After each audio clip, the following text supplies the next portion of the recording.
da sklonimo olabavljene grane, a ne da ih guramo dole. Ali ja... Sklanjaj se, gospođice, nemamo vremena. Čekaj, stani, nemoj! Nema čekanja, nema stajanja. To se, drugarice moje, naziva obavljanje posla.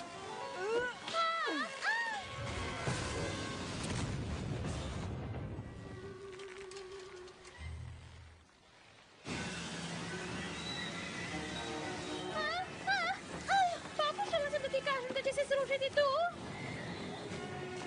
Trebalo je više da se potrudiš.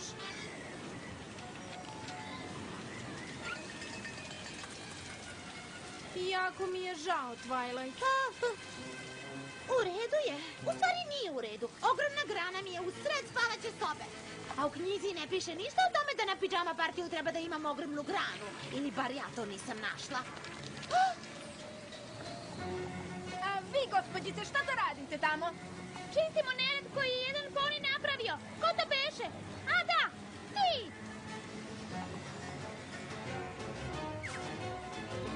Moramo nešto da uradimo. Skrickalice, gluma, da ništa ne piše o granama.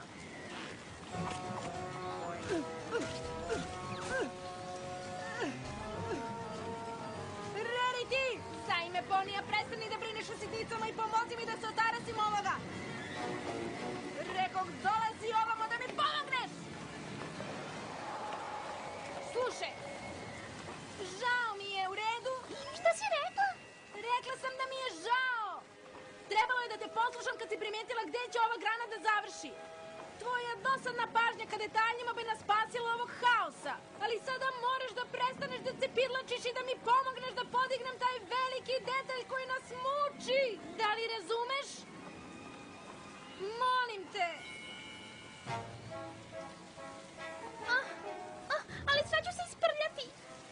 Kako to misliš? Pa to ti je neizbežno kad mnogo radiš. Ali moraš to da prevaziđeš. Jer ja ne mogu ovo da popravim sama. Treba mi tvoja pomoć. Treba mi tvoja pomoć.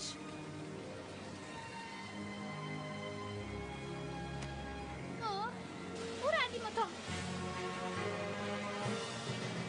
Pa, postoji odeljak o pidžama žurkama u dvorištu. Jel to sad da radimo? Da li to spada u kampovanje?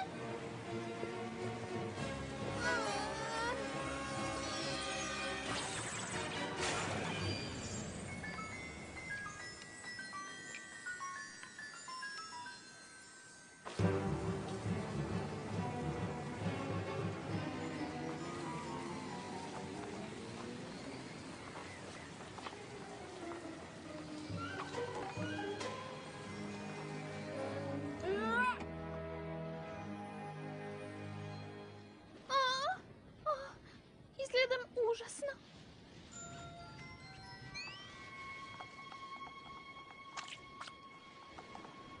Bolje?